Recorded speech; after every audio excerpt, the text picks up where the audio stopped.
एक offer letter, एक bond और 4 साल का कमिटमेंट।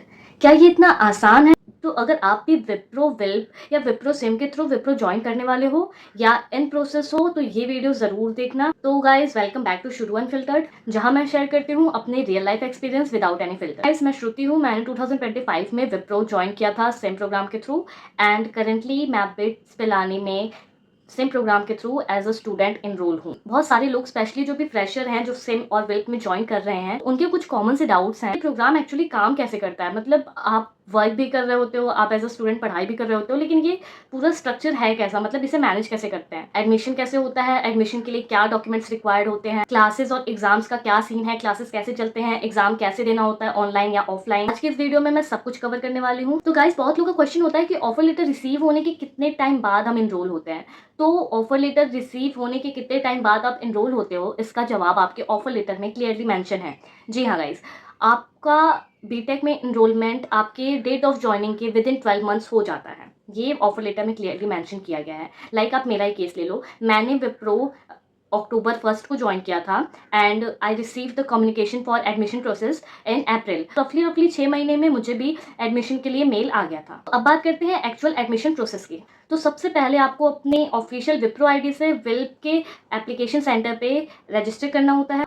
ये इंपॉर्टेंट है कि आप अपने एडी आईडी से ही रजिस्ट्रेशन करो, किसी भी पर्सनल ईमेल से रजिस्ट्रेशन मत करने लगना। इटली 4 स्टेप्स होते हैं, मैं उनको ब्रेक डाउन कर देती हूँ यहाँ पे। तो first step is application form filling and उसको सबमिट करना। एप्लीकेशन फॉर्म फिलिंग में क्या होता है गाइज, अपना नेम भी एंड एड्रेस वगैरह जो भी डिटेल्स वो आपकी डिटेल्स होंगी, ठीक है। एंड उसके बाद उसको आप सबमिट करो। ठीक पीडीएफ को आप डाउनलोड कर लोगे उसके बाद, और ये मस्ट है कर लेना। एप्लीकेशन फीस हम लोग को नहीं भरनी होती है क्योंकि एप्लीकेशन फीस हमारा जितना भी खर्चा पानी है वो सब विप्रो ही उठाता है। तो उसके चक्कर में मत पड़ना कि आप चल के फीस ही भरने लगे वैसे आपको भरने के लिए मिलेगा नहीं। उसके बाद डॉक्यूमेंट्स अपलोड कर। चीज जो लोगों को बहुत कंफ्यूज करती है गाइस वो मैं बता दूं, जो एग्जाम सेंटर होता है वो आपके बेस लोकेशन के हिसाब से अलॉट होता है। जैसे कि अगर आपका ज्वाइनिंग टाइम पे बेस लोकेशन बैंगलोर है था तो आपका जो एग्जाम सेंटर होगा वो भी बैंगलोर में ही होगा। भले ही आप प्रोजेक्ट दिल्ली में, नोएडा में या गुड़गांव में कहीं पर भी देख लो, लेकिन आपका जो एग्जाम सेंटर जाएगा वो बैंगलोर जाएगा।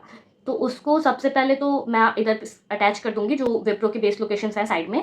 एंड बढ़ते हैं अपने नेक्स्ट टॉपिक की तरफ कि हमें क्या क्या डॉक्यूमेंट्स रिक्वायर्ड होते हैं एडमिशन के लिए बिट्स में, जो कि बहुत ही इंपॉर्टेंट टॉपिक है, काफ़ी लोगों ने मुझसे पूछा है। डॉक्यूमेंट की लिस्ट बहुत ही सिंपल है, लेकिन इनमें से कुछ भी मिस नहीं होना चाहिए। द फर्स्ट थिंग बस एक रीसेंट पासपोर्ट साइज इमेज होनी चाहिए आपकी। दूसरी बात है आपके पास डिग्री सर्टिफिकेट होना चाहिए। गाइस देखो, या तो आपके पास डिग्री सर्टिफिकेट होना चाहिए या तो आपके पास उसका प्रोविजनल सर्टिफिकेट होना चाहिए। इन दोनों में से कोई एक चीज मैंडेटरी है। अगर आप बोलोगे कि यार मार्कशीट तो है लेकिन डिग्री सर्टिफिकेट नहीं है, प्रोविजनल नहीं है, तो ऐसा काम नहीं चलने वाला। डिग्री होनी चाहिए या फिर प्रोविजनल होना चाहिए, कोई एक चीज तो होना बहुत जरूरी है। उसके बाद सारे सेमेस्टर की मार्कशीट्स होने चाहिए जो कि आप एक पीडीएफ में मर्ज करके अपलोड करते हो। एफिडेविट है, अगर कोई एजुकेशनल गैप है तो वो सब भी रिक्वायर्ड होता है।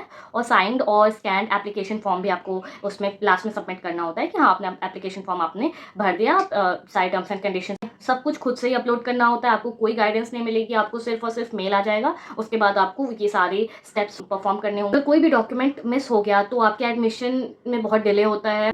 ये नहीं मैं बोलूँगी कि एडमिशन होता ही नहीं है, लेकिन फिर एडमिशन में डिले होगा तो फिर आपकी क्लासेस भी उस हिसाब से इम्पैक्ट करेंगे, तो वो आप देख लेना। इसलिए मैं कह रही हूँ कि आप कोई भी अपने साइड से कोई भी डिले मत रखना। मैं जितने भी रिक्वायर्ड डॉक्यूमेंट्स हैं यहाँ पे मैं अभी अटैच कर दूंगी, आप पढ़ लेना, ठीक है। फाइनल सबमिशन के बाद हमें रिसीव होता है क्लास सर्वे मेल। सबमिट होने के बाद आपको एक क्लास सर्वे का मेल रिसीव होगा जिसमें यू हैव टू चूज कि वेदर आप सैटरडे को अपना क्लास करना चाहते हो, संडे को करना चाहते हो, फ्राइडे को करना चाहते हो। मैंडेटरी थिंग इज कि खुद से मत भर देना, क्योंकि अगर आपने अपने मैनेजर से बात नहीं करी, खुद से भर दिया कि भाई मैं तो सैटरडे को क्लास करूंगा और आपका मैनेजर आपको सैटरडे को छुट्टी दे ही नहीं सकता है, तो इस केस में फिर आप फंस जाओगे, आपको दिक्कत होगी। ये चीज़ वो लोग मॉडिफाई नहीं करते। अगर आपने एक बार सैटरडे चूज कर लिया है तो फिर वो आपको सैटरडे को ही क्लास कराएंगे, आपका क्लास सैटरडे को ही शेड्यूल होगा। आफ्टर सर्वे मेल आपको एक डिटेल्ड कैलेंडर रिसीव होता है जो कुछ ऐसा दिखता है। फिर कौन सी क्लास सेशंस होंगी, मिड सैम एग्जाम्स कब होंगे, फाइनल सैम एग्जाम्स कब होंगे, सब कुछ का एक डिटेल्ड ओवरव्यू आपके पास होता है कि आप अपना पूरा डेट प्लान कर सकते हो कि भाई किस दिन क्या करना है क्या नहीं। अब बात करते हैं क्लासेस की।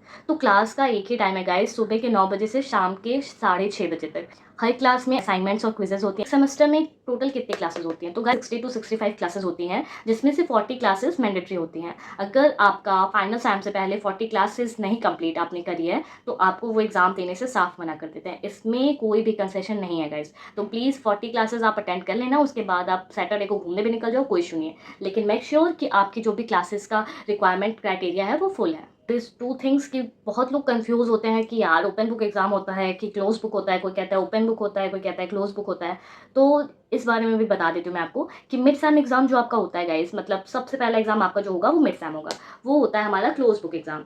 और उसमें आपको इतना हार्ड क्वेश्चन नहीं देखने को मिलता, मतलब आपने बेसिक भी पढ़ाई करी है तो आप कर ले जाओगे। तो आपका जो मिड सैम होता है वो क्लोज बुक होता है टोटली, एंड जो आपका फाइनल सैम होता है वो ओपन बुक होता है टोटली। तो इसमें आप सारे बुक्स नहीं लेके जा सकते हो। आपको लगता है कि अरे भाई ओपन बुक है तो कोई भी बुक लेके जा सकते, कोई भी बुक नहीं लेके जा सकते। सिर्फ और सिर्फ जो पीपीटी वो प्रोवाइड करते हैं उसको ही स्पाइरल बाइंडिंग करा के आप वहाँ पे ले जा सकते हो, वही अलाउड है। और अगर आप अपने से कोई बुक ले जाना चाहो तो वो घर पे ले जाना अलाउड नहीं होता। तो गाइस एक इंपॉर्टेंट पॉइंट आप सभी लोग बहुत अच्छे से समझ लो, जो मुझे भी अभी तक समझ आ चुकी है, वो ये है कि क्लासेस, असाइनमेंट, क्विजेस सब कुछ बहुत ही अच्छे से मॉनिटर होता है। तो प्लीज़ कोई भी चीज़ मिस मत करना, किसी भी चीज़ में ओवर स्मार्टनेस मत दिखाना कि भाई ये छोड़ देते हैं, इसमें ऐसे कर लेंगे, उसमें कोई शॉर्टकट काम नहीं आने वाला है गाइस। बहुत मॉनिटरिंग चलती है यहाँ पे। आपकी क्लासेस चाहे जितनी ऑनलाइन हो, लेकिन आपका जितना भी एग्जाम होगा सब ऑफलाइन होगा, तो आपको पढ़ाई तो बहुत ही प्रॉपरली करना होगा। तो ये था पूरा ब्रेकडाउन ऑफर लेटर से लेकर एग्जाम तक। तुम्हें सेम या वेल प्रोग्राम के बारे में कोई स्पेसिफिक कोई डाउट है तो आप मुझे कमेंट सेक्शन में पूछ सकते हो, डेफिनेटली आंसर करूंगी। सकेगा अगर वो टॉपिक मुझे अच्छा लगेगा तो मैं उसे नेक्स्ट वीडियो में कवर भी करूंगी। अगर आपको ये वीडियो हेल्पफुल लगा हो तो इस चैनल को जरूर से सब्सक्राइब कर लेना, लाइक कर देना, एंड पढ़ाई करते रहना गाइस, डे तो एग्जाम्स बहुत हार्ड हो रहे हैं। चलो बाय बाय।